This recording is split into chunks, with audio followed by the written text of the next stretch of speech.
नमस्कार। नेपाल टेलिभिजनको यो समाचारमा यहाँलाई स्वागत गर्दछु। म हुँ बद्रिकाजी गुरुङ, साथमा छु म सुरेन्द्र पौडेल। समाचार सुरु गरौं प्रमुख समाचारबाट। सुन तस्करी प्रकरणमा 23 जना नेपाली र 9 जना विदेशी सहित 50 जनालाई प्रतिवादी बनाउन सीआईबीको राय सहितको प्रतिवेदन, विभिन्न 7वटा कसुर लगाउन सिफारिस। देश र जनतालाई परिणाम दिन राजनीतिज्ञ र कर्मचारी तन्त्रले जोखिम उठाउन तयार हुनुपर्ने प्रधानमन्त्रीको भनाई। जिम्मेवारीबाट पन्छिने प्रवृत्तिले परिणाम दिन नसक्ने उल्लेख। दिवंगत नेता नेमाङको पार्थिव शरीर पार्टी कार्यालयबाट घर लगियो। अनलाइनबाट पनि नेता नेमाङलाई श्रद्धाञ्जली दिन सकिने। भोलि राजकीय सम्मानका साथ अन्त्येष्टि गरिने। देशैभर 15 वर्ष उमेरका किशोरीहरूलाई निःशुल्क पाठेघरको मुखको क्यान्सर विरुद्धको खोप दिन सुरु। 2 मात्राको खोप अभियान देशका 7वटै प्रदेशमा सञ्चालन। रुसी राष्ट्रपति पुटिन र उत्तर कोरियाली नेता किम बीचको भेटवार्तालाई लिएर पश्चिमा मुलुकहरू सशङ्कित। रुसी समकक्षीसँगको शिखर वार्ता सकेर नेता किम स्वदेश प्रस्थान। र नेपाली भारोत्तोलन खेलाडी विशाल सिंह विष्टद्वारा रियादमा जारी विश्व च्याम्पियनसिपमा नयाँ राष्ट्रिय कीर्तिमान कायम। पुरुष 96 केजी तौल समूहमा कुल 291 केजी भार वहन।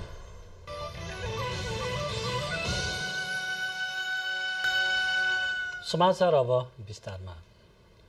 नेपाल प्रहरीको केन्द्रीय अनुसन्धान ब्युरो सीआईबीले 60 किलो सुन तस्करी प्रकरणमा 50 जनालाई प्रतिवादी बनाउन रायसहितको प्रतिवेदन बुझाएको छ।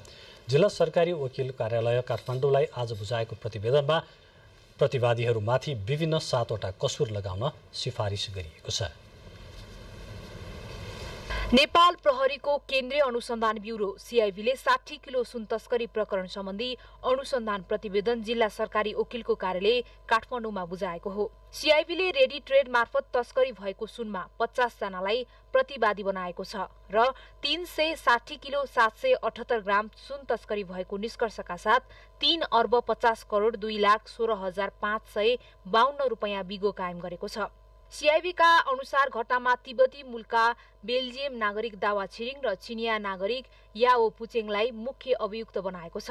त्यस्तै मुख्य बिचौलियाका रूपमा रहेका चिनिया नागरिक टियानमी, वोइनतोङ, डिङ सेक्वा, लिनेङकाई, लिओनसुङ, किशोर बस्नेत, सुमन खरेललाई खास अभियुक्त बनाएको छ।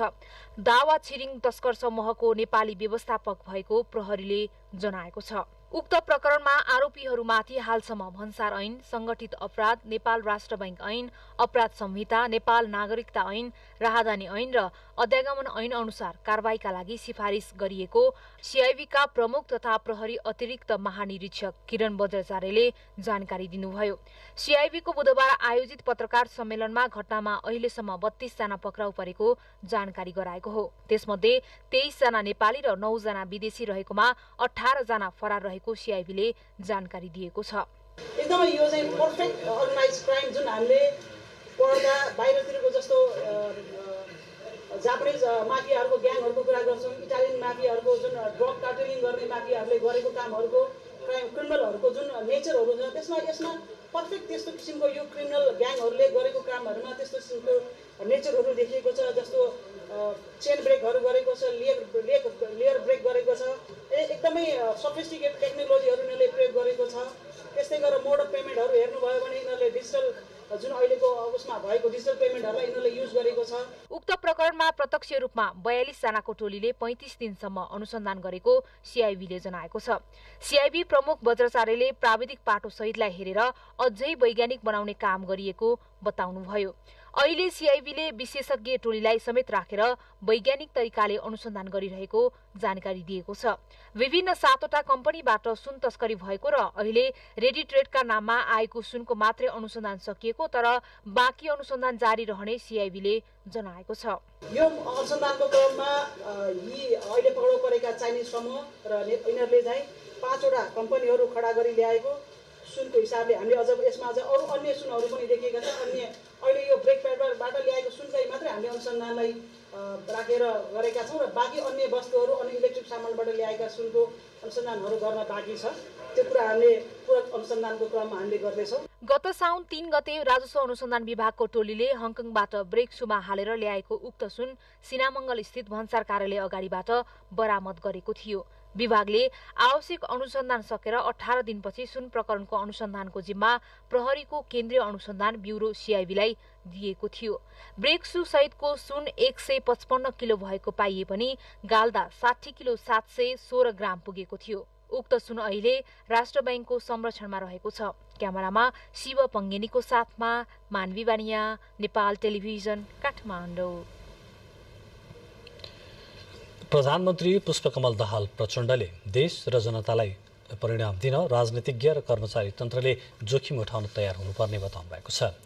प्रधानमन्त्री तथा मन्त्री परिषदको कार्यालय सिंहदरबारमा आज आयोजित आर्थिक वर्ष 2080-81 को नीति तथा कार्यक्रम र बजेटको कार्यान्वयन समीक्षा कार्यक्रमलाई सम्बोधन गर्नुहुँदै उहाँले जिम्मेवारीबाट पन्छिने प्रवृत्तिले परिणाम दिन नसक्ने बताउनुभयो। आफ्नो कार्यादेश अनुसार कर्मचारीले जोखिम उठाउन सक्नुपर्दछ भन्नुहुँदै प्रधानमन्त्रीले सबै कर्मचारी जोखिम बोल्न तयार भए मात्रै परिणाममुखी नतिजा आउने उल्लेख गर्नुभयो। कार्यक्रममा रिपोर्ट कार्डको प्रस्तुतिपछि प्रधानमन्त्री प्रचण्डले नीति तथा कार्यक्रम र बजेटको मासिक समीक्षा गर्ने प्रक्रियाको सुरुवात हुनु निकै राम्रो सुरुवात भएको बताउनुभयो। खालको नै छ, गत सालको भन्दा पनि अब स्थिति अझ कमजोर, अझ नकारात्मक प्रवृत्ति चाहिँ तिर देखिएपछि हामी सबै गम्भीर हुनुपर्छ भन्ने त यसले देखाए नै। अब म चाहिँ अब न्युयोर्क र चीनको भ्रमण सकेर आएपछि अर्थतन्त्रको समग्र स्थितिको बारेमा कसरी जाने भन्ने बारेमा एउटा बृहत्तर छलफल गर्न आवश्यक देखेको छु मैले। कार्यक्रममा प्रधानमन्त्री कार्यालयका सचिव डाक्टर गणेश प्रसाद पाण्डेले प्रस्तुत गर्नुभएको आर्थिक वर्ष 2080-81 को नीति तथा कार्यक्रम र बजेटको कार्यान्वयन समीक्षा शीर्षकको रिपोर्ट कार्डमा यो आर्थिक वर्षको परिसूचकहरूमा राम्रो सुधार आएको उल्लेख गरिएको छ। प्रधानमन्त्री पुष्पकमल दाहाल प्रचण्डले विकास प्रक्रियालाई भविष्यमा आउन सक्ने जोखिम र चुनौतीको सामना गर्न सक्ने प्रक्षेपणमा आधारित र उत्थानशील बनाउनु पर्नेमा जोड दिनुभएको छ।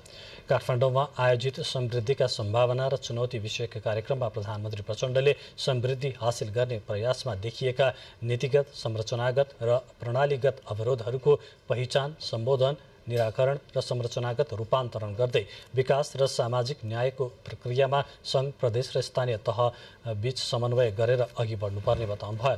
प्रधानमन्त्री प्रचण्डले सरकारी, निजी, सहकारी, गैर सरकारी, विकास साझेदार र अन्य सरकारवाला निकाय बीचको अन्तर्सम्बन्ध र सहकार्यलाई बलियो बनाउनु आवश्यक रहेकोमा पनि जोड दिनुभएको छ। समृद्धिको लक्ष्य हासिल गर्न सरकार, निजी क्षेत्र, नागरिक समाज र विकास साझेदारहरूबीच सहकार्य गर्न र नेपालमा लगानीको वातावरण सिर्जना गर्न सरकार प्रतिबद्ध रहेको प्रधानमन्त्रीले बताउनुभयो। र मेरो बीचमा धेरै राउन्ड स्वाभाविक रूपले छलफल भयो र हामीले उच्च प्राथमिकतामा राख्न खोजेको कुरा उत्पादन र रोजगारी, के गरी उत्पादन वृद्धिको वातावरण बनाउन सकिन्छ, के गरी बढीभन्दा बढी रोजगारी सृष्टि गर्ने वातावरण बनाउन सकिन्छ भन्ने कुरामा नै सबभन्दा बढी हामीले ध्यान केन्द्रित गरेको हो। तपाईहरुले नीति कार्यक्रम हेर्नुभयो भने या बजेट वक्तव्यको पनि त्यसको इसेन्स भनौँ न, त्यसको सार तत्त्व हेर्यो भने उत्पादन र रोजगारी सृष्टि गर्ने र अहिले यी चिजहरूलाई अगाडि बढाउनेतिर नै जोड गरिएको छ। हालै सुरु गरिएको विद्युत निर्यात सम्बन्धी सम्झौता र गैर आवासीय नेपाली नागरिकहरूलाई आर्थिक सांस्कृतिक अधिकार सहितको नागरिकता प्रदान गर्ने प्रावधानले नेपालमा लगानीको वातावरण थप सुदृढ भएको प्रधानमन्त्रीको भनाइ छ। नेपाली कांग्रेसका महामन्त्री गगन कुमार थापाले नेपाली कांग्रेसका जनप्रतिनिधिहरूले जनताको शासक होइन सेवकका रूपमा काम गर्नुपर्ने बताउनु भएको छ। नेपाली कांग्रेस पोखरा महानगर समितिको सम्मेलनलाई सम्बोधन गर्दै महामन्त्री थापाले देशमा भ्रष्टाचार जस्तो रोगलाई निर्मूल पार्न कांग्रेस जुनसुकै नेता, आफन्त वा नातागोता जोसुकै भए पनि नछोड्ने सङ्कल्पसहित अघि बढेको बताउनुभयो। उहाँले कांग्रेसको सबै तहमा रहेका नेता कार्यकर्ताले भ्रष्टाचार निर्मूलका लागि एकताबद्ध भएर अघि बढ्नुपर्ने धारणा राख्नुभयो।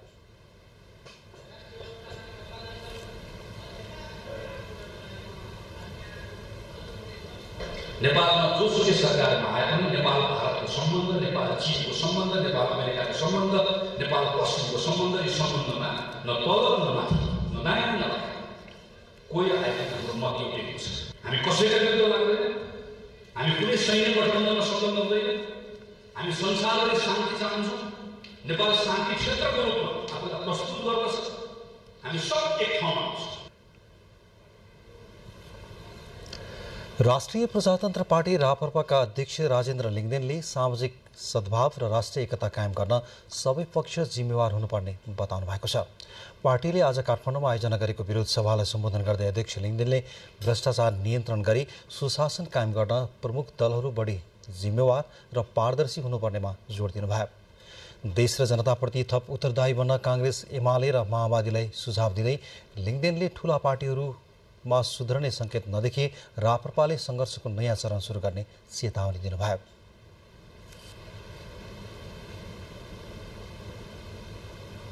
कुनै पनि बेला देशमा यो सामाजिक सद्भाव समाप्त भएर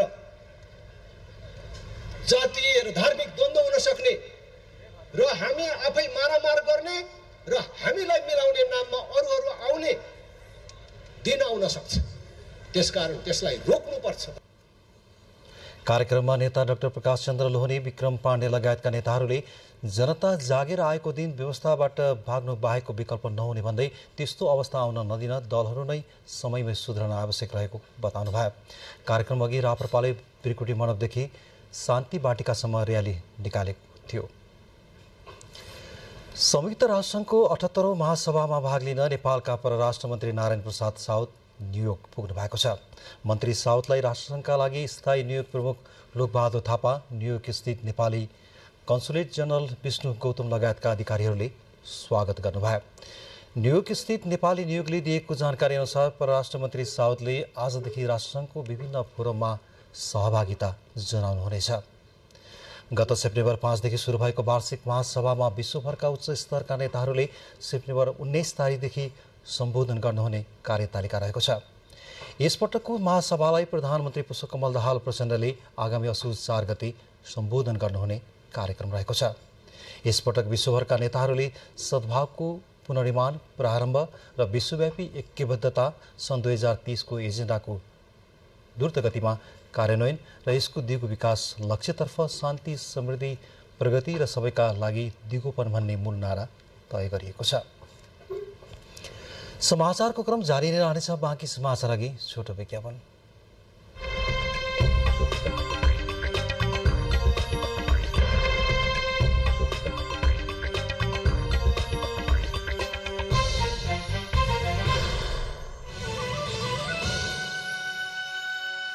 विज्ञापनपछि स्वागत छ। अब बाँकी समाचार क्रम। नेकपा एमालेका उपाध्यक्ष तथा संविधान सभाका अध्यक्ष सुभाष चन्द्र नेङमाङलाई श्रद्धाञ्जली अर्पण गर्न आज दोस्रो दिन पनि विभिन्न क्षेत्रका व्यक्तिहरूको बाक्लो उपस्थिति रह्यो। एक दिन पार्टी कार्यालयमा नै राखेर उहाँको पार्थिव शरीरलाई आज घर लगिएको छ। उहाँको भोलि राजकीय सम्मानका साथ अन्त्येष्टि गरिँदैछ। नेकपा एमालेका उपाध्यक्ष तथा संविधान सभाका अध्यक्ष सुभाष चन्द्र नेङमाङको बिहिबार राजकीय सम्मानका साथ अन्त्येष्टि गरिनेछ। पार्थिव शरीर श्रद्धाञ्जलीका लागि मंगलबार मध्याह्नदेखि बुधबार दिउँसो 1 बजेसम्म ललितपुरको च्यासल स्थित पार्टी केन्द्रीय कार्यालयमा राखिएको थियो। संविधान सभाका अध्यक्ष नेङमाङलाई श्रद्धाञ्जली अर्पण गर्न नेकपा एमालेका साथै विभिन्न दलका नेता र कार्यकर्ता एमाले मुख्यालय पुग्नु भएको थियो। श्रद्धाञ्जली अर्पण गर्न कलाकार, संगीतकार, साहित्यकार, कूटनीतिज्ञ, निजामती र प्रहरीका पूर्व विशिष्ट पदाधिकारीका साथै विभिन्न संघ संस्था तथा संगठनका प्रमुख तथा पदाधिकारीहरूको बाक्लो उपस्थिति रहेको थियो।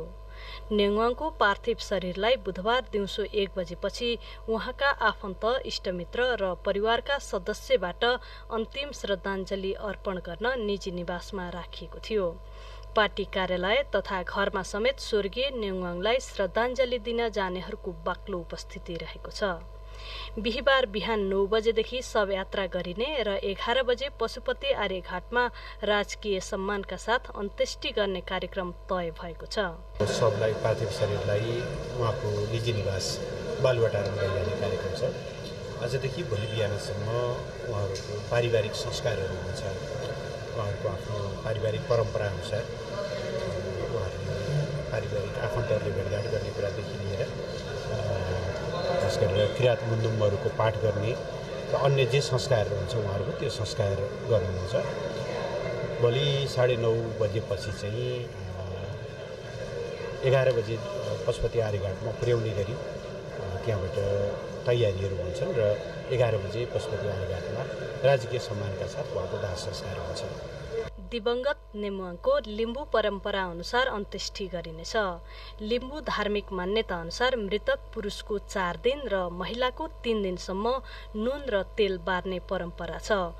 सोही धार्मिक मान्यता अनुसार पशुपति आर्यघाटमा दाह संस्कार गरेपछि 45 दिनमा सम्पूर्ण कर्म सम्पन्न गर्ने पारिवारिक सहमति भएको स्वर्गीय नेउवाङका काकाका छोरा आनन्द नेउवाङले जानकारी दिनुभयो। फेदाङमा हुन्छ, उहाँले आफ्नो रीति अनुसार आज राति हामी सबै कर्मकाण्ड गरिसक्छौँ। त्यसपछि हामी भोलि 11 बजेतिर हामी उहाँलाई चाहिँ घरबाट आर्यघाटतिर लाने कार्यक्रम राखेका छौँ। स्वर्गीय नेउवाङका श्रीमतीहरू कलावती चौवाङ, विशाल नुमा नेउवाङ, छोराहरू मिङसो सुहाङ, छोरीहरू सुसाङ र सारा हुनुहुन्छ। क्यामेरामा सुरेन्द्र आचार्यका साथ सलोजा दाहाल, काठमाडौँ। प्रतिनिधि सभाको कृषि सहकारी तथा प्राकृतिक स्रोत समितिका सभापति डाक्टर आर्जु राणा देउवाले जलवायु परिवर्तनको असरबाट नेपालका महिला बढी प्रभावित भएकोले नवीनतम प्रविधिमा महिलाहरूको पहुँच बढाउनु पर्ने बताउनु भएको छ। The foundation of the welfare and education of the Asian पिपुलको जापानको टोकियोमा आयोजना गरेको सम्मेलनमा उहाँले जलवायु परिवर्तनको असरबाट असुरक्षित बनेका मुलुकमा नेपाल चौथो स्थानमा रहेको उल्लेख गर्नुभयो। डाक्टर राणाले जलवायु परिवर्तनले पारेको असर कम गर्न जडीबुटी प्रशोधनका लागि आधुनिक प्रविधिका साथै उत्पादित परम्परागत औषधिजन्य वस्तुको बजार सुनिश्चित गर्नुपर्नेमा पनि जोड दिनुभयो।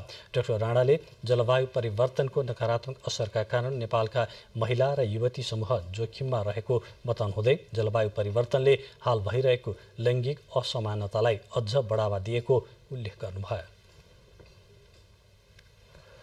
स्वास्थ्य मन्त्रालयले वीर अस्पतालको मेडिकल स्टोरहरूको अनुगमन गरेको छ। स्वास्थ्य मन्त्रालयको उपसचिव कृष्ण थापा नेतृत्वको टोलीले वीर अस्पतालको मेडिकल र सर्जिकल स्टोरको अनुगमन गरेको हो। मन्त्रालय र औषधि व्यवस्था विभागका प्रतिनिधि सहितको अनुगमन टोलीले अनुगमनका क्रममा देखिएका तोकिएको दरभन्दा बढी रकम नअसुल्न र औषधिको खपत अवधि कडाइका साथ पालना गर्न जस्ता कमी कमजोरीहरू सुधार गर्न निर्देशन दिएको छ। अनुगमन टोलीले सरकारले लागू गरेको सार्वजनिक पहुँच व्यवस्थापन प्रणालीको तत्काल र प्रभावकारी ढङ्गले कार्यान्वयन गर्न निर्देशन दिएको छ।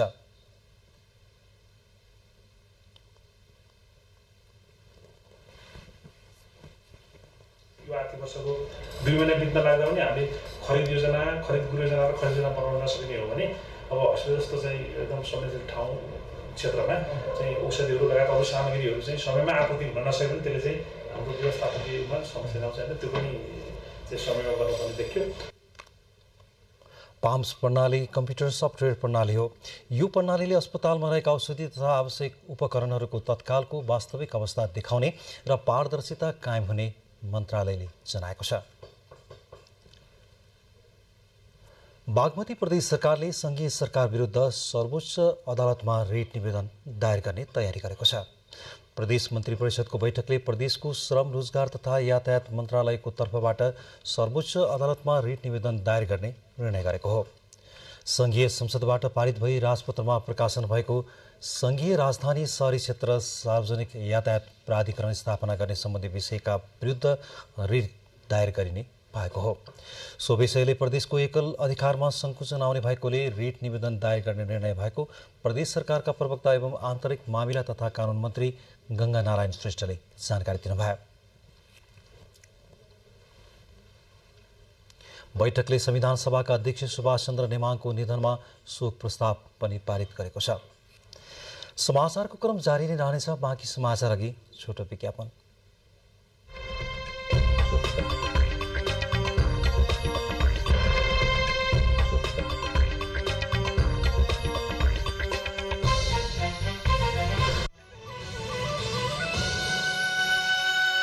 पुनः स्वागत छ। अब बाँकी समाचार क्रम।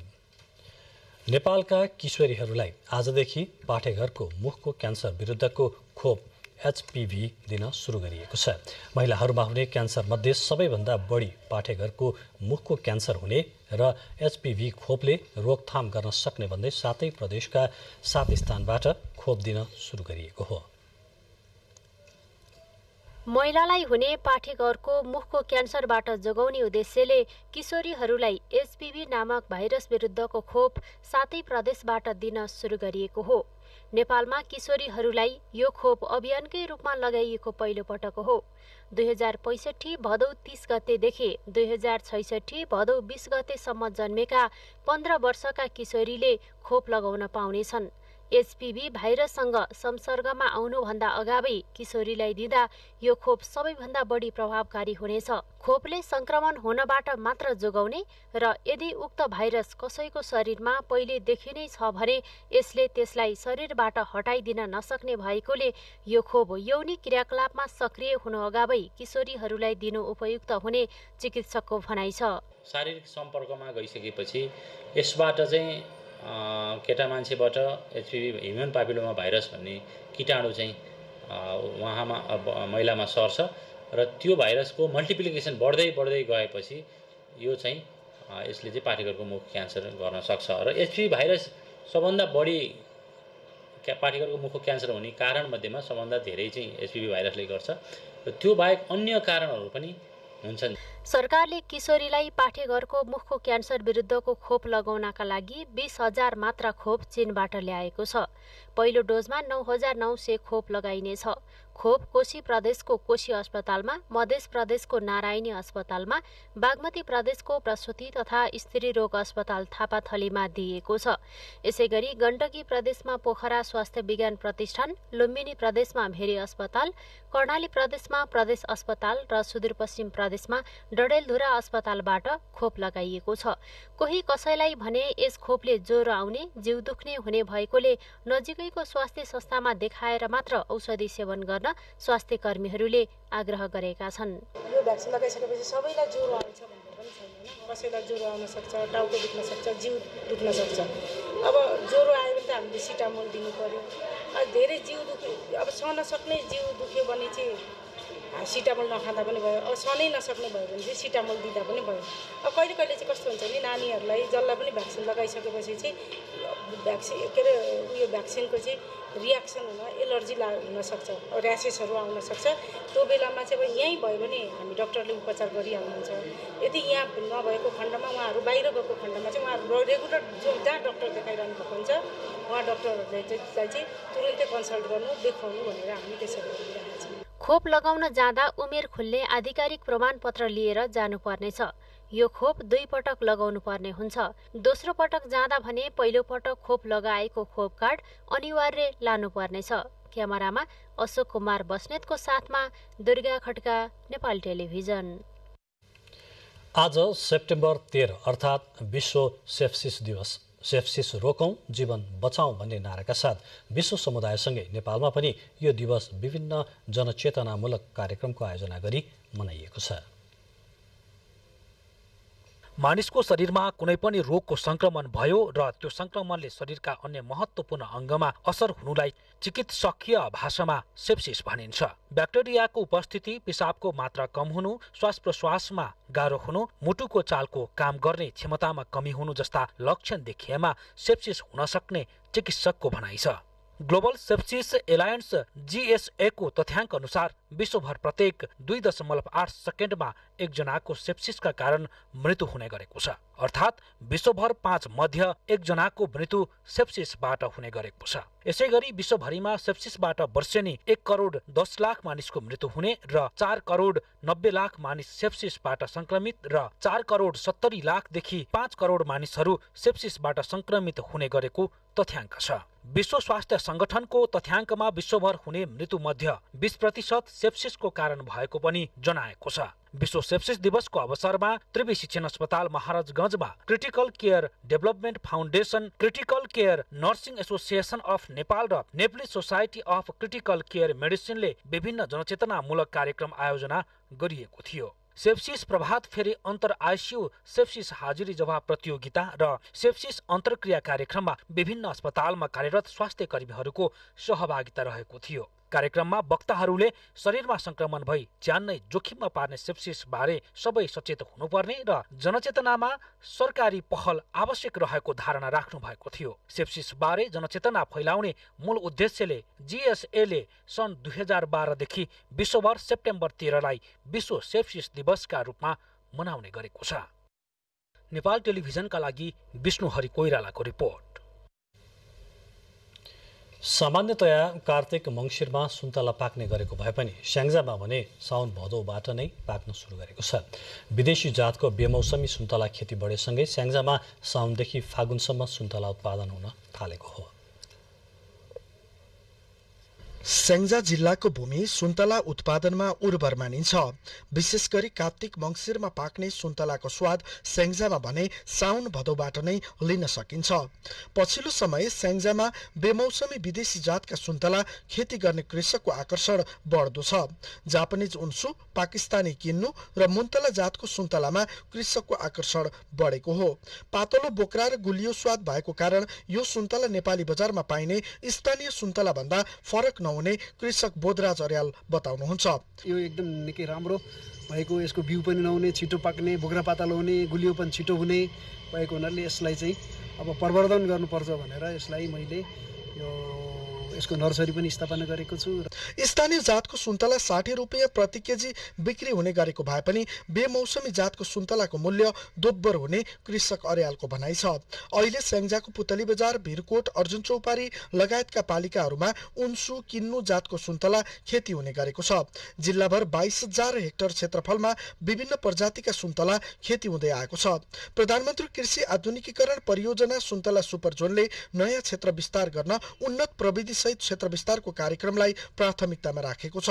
फलस्वरूप वर्षेनी 60 करोड भन्दा बढीको सुन्तला निर्यात हुने गरेको जोनका प्रमुख माधव लम्साल बताउनुहुन्छ।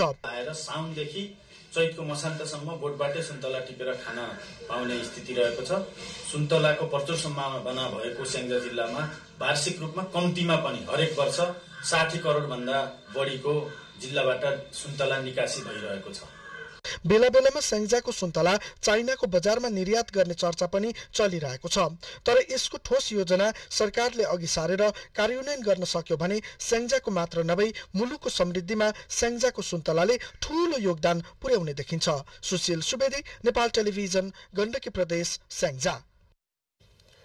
स्याङ्जाको सुन्तलापछि अब डोटीको प्रसङ्ग। डोटीको बडी केदार गाउँपालिका 5 धारीका स्थानीय पल्लाधारी खोलामा झुलुङ्गे पुल निर्माण भएपछि स्थानीयलाई आवजावतमा सहज भएको छ। करिब 38 लाख रुपियाँको लागतमा पुल निर्माण गरिएको हो। कुनै समय एउटा सामान्य काठको पुलसम्म निर्माण नभएर पुलको समस्याबाट आजित बनेका डोटीको बडीकेदार गाउँपालिका वडा नम्बर 5 धारीका स्थानीय यति बेला केदार ग्रामीण विकास समाज नेपालको प्राविधिक सहयोगमा पलधारी झुलङ्गे पुल निर्माण भएपछि वर्षौंदेखि खोला ओहोरदोहोर गर्न शास्ति खेप्दै आएका स्थानीय उक्त समस्याबाट छुटकारा पाएपछि खुसी भएका छन्। यो वडो जाने मान्छेलाई धेरै तकलिफ थियो। हाम्रो घाँस चौरा गौडाउन जाने गाउँघुवाला जानलाई मान्छेलाई हामीलाई सबैतिर सुविस्ता छ। पुलायो भने हाम्रा केटाकेटी सबलाई सुविस्ता छ। गाड आयो भनेर पुलाएको धेरै राम्रो छ हामीलाई। उक्त पुल निर्माणपछि यस ठाउँका करिब 193 घरधुरी लाम्बावित हुने भएका छन्। बर्खाको समयमा विद्यालय आउन जान र घाँसपात गर्दा निकै समस्या हुने गरेको थियो। अहिले पुल निर्माणपछि निकै सहज भएको स्थानीयले बताएका छन्। धेरै वर्ष अगाडिदेखि पुल निर्माण गरिदिन आग्रह गर्दै आएको र अहिले पुल निर्माण हुँदा साना बालबालिकादेखि सबैलाई खोला तर्न सजिलो भएको पुल निर्माण उपभोक्ता समितिका अध्यक्ष उदय सिंह बोहराले बताउनुभयो। हामीलाई पुलको उता आवश्यक धेरै भएको कारणले हामीले दिनदिन गरेर पुल माग गर्यौं, सर्वे गर्यौं। त्यसपछि अहिले पुल बनाएर धेरै साना बालबच्चादेखि बुढाबुढीलाई पनि सडक, पुल लगायतका संरचना निर्माण भए पनि विद्युत, सञ्चार लगायतका अन्य विकासको सहज अनुभूति यस ठाउँका जनताले अझैसम्म पनि गर्न सकेका छैनन्। एकेन्द्र चन्द, नेपाल टेलिभिजन, सुदूरपश्चिम प्रदेश, डोटी। डोटीपछि अब रुकुम पूर्वको प्रसङ्ग।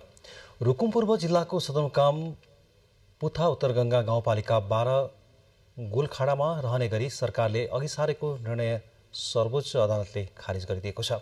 तत्कालीन सरकारले 2074 माघ 11 मा रुकुम पूर्व जिल्लाको स्थायी सदरमुकाम पुथा उत्तरगंगा गाउँपालिका वडा नम्बर 12 गोलखाडामा रहने निर्णय गरेको थियो। सरकारको उक्त निर्णय विरुद्ध 2074 माघमा सर्वोच्च अदालतमा रिट परेकोमा सो रिटको सुनवाई आज भएको हो। मन्त्री परिषदको उक्त निर्णय बदरको मागसहित दायर रिटमा सर्वोच्च अदालतको संवैधानिक इजलासले अन्तरिम आदेश जारी गरेको हो। सर्वोच्चले तत्कालका लागि रुकुम कोटलाई सदरमुकाममा प्रयोग गर्न पनि आदेश दिएको छ। पाल्पामा विपदका घटनाबाट क्षति बेहोरेका परिवारले निजी आवास निर्माण गर्न अनुदान पाउने भएका छन्। जिल्लाका विभिन्न स्थानमा विपदजन्य घटना, बाढी, पहिरो, आगलागीबाट क्षति पुगेका 57 घर परिवारले निजी आवास निर्माण गर्न 4 लाख रुपैयाँ अनुदान पाउने भएका छन्। जिल्लाको निस्ती गाउँपालिका 3 का 19 घर परिवारले निजी आवास निर्माण गर्न निवेदन दिएको पाल्पाका प्रमुख जिल्लाधिकारी बन्धु प्रसाद पास्तुराले जानकारी दिनुभयो। 2 वर्ष अघि र यो वर्ष पहिरोले क्षति पुर्याएका 19 परिवारको निजी आवास निर्माणका लागि 4 लाख अनुदान पाउने भएका छन्। यस्तै तानसेन नगरपालिका 25, रामपुर नगरपालिका 6, रिब्दीकोट गाउँपालिका 3 र बगनसकाले गाउँपालिकाका 4 परिवारलाई पनि निजी आवास निर्माण गर्न अनुदान पाउने प्रशासनले जनाएको छ। गाउँपालिकाबाट 10, नगरपालिकाबाट 15, प्रदेशबाट 30% र संघीय सरकारबाट बाँकी रकम बिहोर्ने कार्यविधिमा उल्लेख गरिएको छ। उदयपुरमा भएको सडक दुर्घटनामा बेलका नगरपालिका भागलपुर प्रहरी चौकीका इन्चार्ज प्रहरी सहायक निरीक्षक श्री कुमार बस्नेतको मृत्यु भएको छ। जिल्ला प्रहरी कार्यालय गाईघाटमा बैठक सकेर बर्दिमे कार्यक्षेत्रतर्फ फर्कँदै गर्दा चौडण्डीगढी नगरपालिका 9 ज्यामिरेमा विपरीत दिशाबाट आएको ट्रकले ठक्कर दिँदा उनको घटनास्थलमै ज्यान गएको जिल्ला प्रहरी कार्यालय उदयपुरले जनाएको छ। ठक्कर दिएर फरार रहेका ट्रक चालकको प्रहरीले खोजी गरिरहेको छ। समाचारको क्रम जारी नै रहनेछ। बाँकी समाचार अघि प्रमुख समाचार फेरि एकपटक।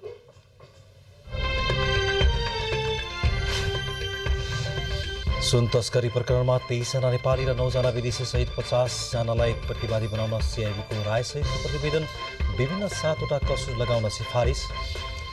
देश र जनतालाई परिणाम दिन राजनीतिज्ञ र कर्मचारी तन्त्रले जोखिम उठाउन तयार हुनुपर्ने प्रधानमन्त्रीको भनाई, जिम्मेवारीबाट पन्छने प्रवृत्तिले परिणाम दिन नसक्ने उल्लेख। दिवंगत नेता नेमाङको पार्थिव शरीर पार्टी कार्यालयबाट घर लगियो। अनलाइनबाट पनि नेता नेमाङलाई श्रद्धाञ्जली दिन सकिने, भोलि राजकीय सम्मानका साथ अन्त्येष्टि गरिने। देशैभर 15 वर्ष उमेरका किशोरीहरूलाई निःशुल्क पाठेघरको मुखको क्यान्सर विरुद्धको खोप दिन सुरु। 2 मात्राको खोप अभियान देशका 7वटै प्रदेशमा सञ्चालन। रुसी राष्ट्रपति पुटिन उत्तर कोरियाली नेता किम बीचको भेटवार्तालाई लिएर पश्चिमा मुलुकहरू सशङ्कित। रुसी समकक्षीसँगको शिखर वार्ता सकेर नेता किम स्वदेश प्रस्थान। र नेपाली भारोत्तोलन खेलाडी विशाल सिंह विष्टद्वारा रियादमा जारी विश्व च्याम्पियनसिपमा नयाँ राष्ट्रिय कीर्तिमान कायम। पुरुष 96 केजी तौल समूहमा कुल 291 केजी भार वहन। उद्योग, वाणिज्य तथा आपूर्ति मन्त्री रमेश रिजालले कृषि क्षेत्रमा प्रत्यक्ष योगदान पुर्याउने गरी काम गर्न साल्ट ट्रेडिङ कर्पोरेसन लिमिटेडलाई सुझाव दिनुभएको छ। साल्ट ट्रेडिङ कर्पोरेसन लिमिटेडको 61औं वार्षिक उत्सवका अवसरमा काठमाडौँमा आयोजित कार्यक्रममा मन्त्री रिजालले दैनिक उपभोग्य वस्तुसँगै कृषि क्षेत्रमा प्रत्यक्ष योगदान पुर्याउने गरी काम गर्न सके संस्थाको महत्त्व थप बढ्ने बताउनु भएको हो। साल्ट ट्रेडिङले जनतालाई सुपथ मूल्यमा उपभोग्य वस्तु उपलब्ध गराउन गरेको कार्य प्रशंसायोग्य रहेको भन्दै उहाँले यसलाई थप व्यापक बनाउनु पर्ने धारणा राख्नुभयो। कृत्रिम मूल्य वृद्धिले उपभोक्तालाई मार नपरोस् भनी सरकारले नियमित बजार अनुगमन गर्नुको अलावा आफू अन्तर्गतका संस्थानहरू मार्फत बजार भाव नियन्त्रणमा भूमिका खेल्दै आएको छ। यसमा साल्ट ट्रेडिङको भूमिका पनि महत्त्वपूर्ण रहेको छ। यस वर्ष देशभरका कुल खेतीयोग्य जमिनको 92% जमिनमा धान रोपाई हुँदा मध्य प्रदेशमा 82% मात्र रोपाई भएको छ। आवश्यकता अनुसार पानी नपरेपछि अन्न भण्डार मानिएको मधेसमा यस वर्ष धान उत्पादनमा कमी आउने भएको छ। यसले राष्ट्रिय उत्पादनमै धक्का लाग्ने देखिन्छ। मध्य प्रदेशको धनुषामा 76,531 हेक्टर खेतीयोग्य जमिन छ, जसमध्ये 58,000 हेक्टर क्षेत्रफलमा धान रोपाई हुँदै आएको छ। तर भदौ महिनाको पहिलो साता बित्न लागे पनि यस वर्ष आवश्यकता अनुसारको पानी नपरेपछि धनुषामा 40,600 हेक्टरमा जेनतेन धान रोपाई भएको छ। अनि यसपालि त त्यति उब्जाउ हुँदैन, किनकि त वर्षा पनि लेट भयो। बिउको अनि मलको धेरै अप्ठ्यारो हुन्छ क्या, पानी पनि मिल्दैन टाइममा, कहाँ उब्जाउ हुन्छ। अघि सालकोदेखि यस पालो त कमै नै हुन्छ, धेरै कम हुन्छ। धेरै धान बाली उत्पादन हुने मधेसमा कम रोपाई हुँदा आयात थप बढ्ने देखिएको छ। आकाशे पानीको भरमा खेती गर्दै आएका किसानको मात्र नभई यसले सबैको चिन्ता बढाएको छ। महोत्तरीमा मधेसकै सबैभन्दा कम 65% मात्र रोपाई भएको छ भने धनुषामा यस वर्ष करिब 80% मात्र रोपाई सम्पन्न भएको कृषि ज्ञान केन्द्र धनुषाले जनाएको छ। साउन 15 पछिको रोपाई जुन छ त्यो ढिलो रोपाई हो। ढिलो रोपाई परिमाणात्मक रूपले क्वान्टिटेटिभ भन्नुहुन्छ भने रोपाई त झन्डै 80-82% धनुषा जिल्लामा रोपाई भएको छ। कृषि विकास निर्देशनालय नक्टा झिझका अनुसार 4,01,650 हेक्टर क्षेत्रफल धान खेतीयोग्य जमिन मध्ये मधेसमा भदौ 3 गतेसम्म 3,31,165 हेक्टर क्षेत्रफलमा मात्र रोपाई भएको छ। सबभन्दा बढी बारामा 98%, पर्सामा 97%, रौतहटमा 96%, सप्तरीमा 90% र सर्लाहीमा 80% रोपाई गरिएको हो। समयमा पानी नपरेकोले रोपेका धान पनि पानी अभावमा विकसित नभएको र ब्याडमै बिउ छिप्पिएका कारण यस वर्ष उपजमा ह्रास हुने निश्चित देखिएको छ। एनटिभी समाचारका लागि सञ्जीव मण्डल, जनकपुर धाम। अब अन्तर्राष्ट्रिय प्रसङ्ग। रुसी राष्ट्रपति भ्लादिमिर पुटिनसँग शिखर वार्ता सकेर उत्तर कोरियाली नेता किम जोङ उन स्वदेश प्रस्थान गर्नु भएको छ। दुई नेताबीच भएको वार्ता र सहमतिको विषयहरू सार्वजनिक नभए पनि दुई देशबीचको सहयोग र सम्बन्ध विस्तार गर्ने विषयमा छलफल भएको बताइएको छ। उत्तरबाट हतियार आपूर्ति तथा रुसबाट जासुसी उपग्रह अन्तरिक्षमा प्रक्षेपण गर्ने प्रविधि हस्तान्तरण तथा खाद्यान्न सहयोग लगायतका विषयमा छलफल भएको सञ्चार माध्यमहरूले उल्लेख गरेको छ। दुई नेताहरू बीचको भेटघाट र वार्ताले पश्चिमा मुलुकहरूलाई भने सशङ्कित बनाएको छ। कतिपय सञ्चार माध्यमहरूले दुई नेताबीच हतियार खरिद बिक्री सम्बन्धी सहमति बनेको पनि अड्कल गरेका छन्। आर्थिक समाचार, खेलको सम्बन्धी प्रसङ्ग र मौसम सम्बन्धी समाचार बाँकी नै छन्, त्यसअघि छोटो विश्राम।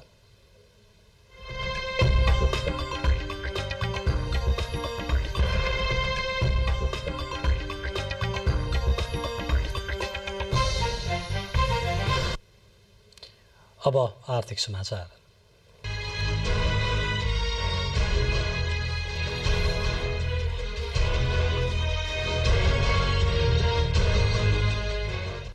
सहकारी क्षेत्र सुधार सुझाव कार्यदलले प्रधानमन्त्री पुष्पकमल दाहाल प्रचण्डलाई अन्तिम अध्ययन प्रतिवेदन बुझाएको छ। सहकारी क्षेत्रमा देखिएका समस्यालाई तत्कालीन, अल्पकालीन र दीर्घकालीन रूपमा कसरी समाधान गर्न सकिन्छ भन्ने विषयमा प्रतिवेदन पेश गरिएको हो। सहकारी क्षेत्रमा देखिएका विभिन्न समस्या समाधान गर्न बनेको सहकारी क्षेत्र सुधार सुझाव कार्यदल 2080 ले बचत तथा ऋणको कारोबार गर्ने सहकारी संस्थाहरूलाई राष्ट्रिय बैंकै मोडालिटीमा लैजाने विषयमा प्रतिवेदनमा उल्लेख गरेको छ। उक्त कार्यदलले सहकारी क्षेत्रलाई नियमन गर्न एउटा छुट्टै नियामक निकाय गठन गर्ने विषय पनि प्रतिवेदनमा उल्लेख गरेको छ। विभिन्न सहकारी संस्थाहरूमा फँसेको पीडित निक्षेपकर्ताहरूको निक्षेप फिर्ता गराउनु नै उक्त कार्यदलले पेश गरेको अन्तिम प्रतिवेदनको मुख्य उद्देश्य रहेको छ। निक्षेपकर्ताको निक्षेप हिनामिना गर्ने सहकारी संस्थाका सञ्चालकहरूलाई छिटोभन्दा छिटो कानुनी दायरामा ल्याएर कारबाही गर्न पनि कार्यदलले प्रतिवेदन मार्फत सुझाव दिएको छ। 27 बुँदामा हामीले तत्कालीन गर्न सक्ने खालका इन्स्ट्यान्ट चाहिँ अब एक्सनमा जान सक्ने खालका दिएका थियौँ सुझावहरू, र ती सुझावहरूले पनि हामीले राखेर अहिले चाहिँ के गरेछ भन्दाखेरि ती तत्कालीन गर्न सक्ने र अल्पकालीन र दीर्घकालीन गरेर हामीले 3 क्याटेगोरिजमा त्यो सुझावहरू पेश गरेका छौँ। र यसको सार भन्नुपर्दाखेरि के हो भन्दाखेरि जसरी भए पनि हाम्रो जुन बचतकर्ताहरू छ नि, त्यो बचतकर्ताहरूको बचत चाहिँ फिर्ता गर्ने हिसाबले नै हामीले दिएका छौँ। विभिन्न मेकानिजमबाट त्यो मेकानिजमहरू डेभलप गरेर अहिले भएका ऐन कानुन नियममा जे जस्तो बाधाहरू छन् त्यसलाई हटाएर त्यसलाई नियम कानुन परिवर्तन गरेर भए पनि ओभरअल हामीले यो सहकारी क्षेत्रलाई कसरी व्यवस्थित गर्न सकिन्छ र आगामी दिनमा त्यस्तो समस्याहरू नआउन् भनेर त्यस्ता खालको संरचनागत नीतिगत व्यवस्थाहरूलाई पनि हामीले त्यसमा समेटेर त्यो चाहिँ सुझाव हामीले दिएका छौँ।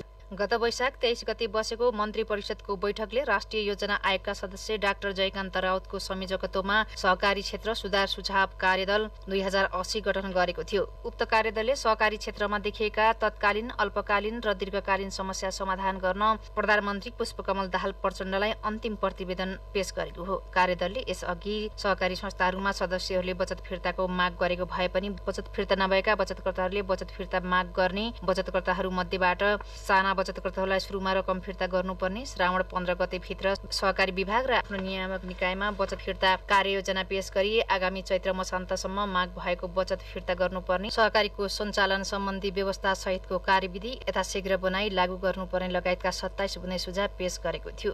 क्यामेरामा प्रधुम्न ढुङ्गेलका साथमा कमला अरियाल, नेपाल टेलिभिजन, काठमाडौँ। राजधानीमा जारी 15औं नाडा सो 2023 आज पनि जारी रह्यो। 6 दिनसम्म चल्ने अटो सोमा 120 वटा स्टल राखिएको छ। नाडा प्रदर्शनीमा करिब 120 वटा स्टल ब्लक रहेको आयोजकले जनाएको छ। ट्राफिक नियम तथा सडक सुरक्षा सम्बन्धी व्यापक सुसूचित गराउने उद्देश्यका साथ महानगरीय ट्राफिक प्रहरी महाशाखा काठमाडौँको सूचना कक्ष समेत प्रदर्शनीमा रहेको छ।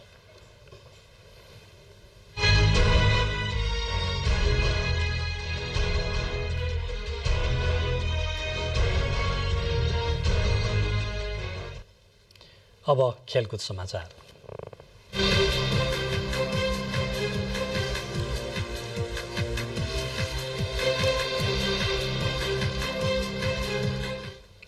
नेपाली भारोत्तोलन खेलाडी विशाल सिंह विष्टले रियादमा जारी IWF विश्व च्याम्पियनसिपमा नयाँ राष्ट्रिय कीर्तिमान बनाएका छन्। पुरुष 96 केजी तौल समूहमा विशालले स्न्याच, क्लिन एन्ड जर्क र कुलमा गरी 3 नयाँ राष्ट्रिय कीर्तिमान बनाएको नेपाल भारोत्तोलन संघका अध्यक्ष रामकृष्ण श्रेष्ठ बोसले जनाएका छन्। विशालले स्न्याचमा 126 केजी, क्लिन एन्ड जर्कमा 165 केजी र कुलमा 291 केजी भार वहन गर्दै आफ्नै नाममा रहेको कीर्तिमान सुधार गरेका हुन्। यसअघि स्न्याचमा 125, क्लिन एन्ड जर्कमा 161 र कुलमा 283 केजीको कीर्तिमान विशालकै नाममा रहेको थियो। नेपाल खेलकुद पत्रकार मञ्चले NSAF पत्रकारिता अवार्डबाट मुकुन्द बोगटी र सुमन बमजन युवा पत्रकारिताबाट रमेश सुवेदीलाई सम्मानित गरेको छ। मञ्चको 28औं स्थापना दिवसको अवसरमा आयोजित कार्यक्रममा मञ्चले अग्रज खेल पत्रकार बोगटी र युवा खेल पत्रकार सुवेदीलाई सम्मानित गरेको हो। अहिलेसम्म NSAF पत्रकारिता अवार्डबाट 10 जना र सुमन बमजन युवा पत्रकारिता पुरस्कारबाट 5 जना सम्मानित भइसकेको मञ्चले जनाएको छ।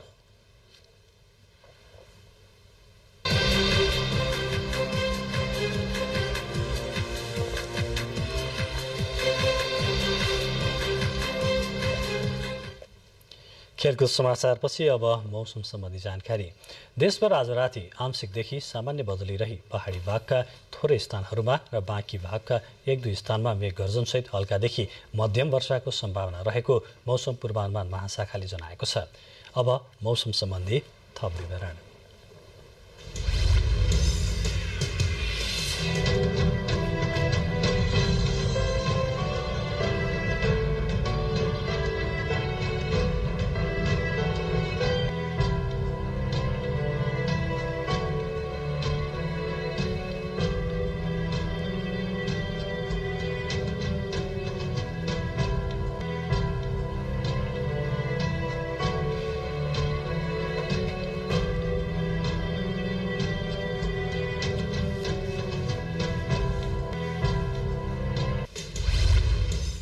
अब बुलेटिनको अन्त्यमा यस बुलेटिनका प्रमुख समाचार पुनः एकपटक।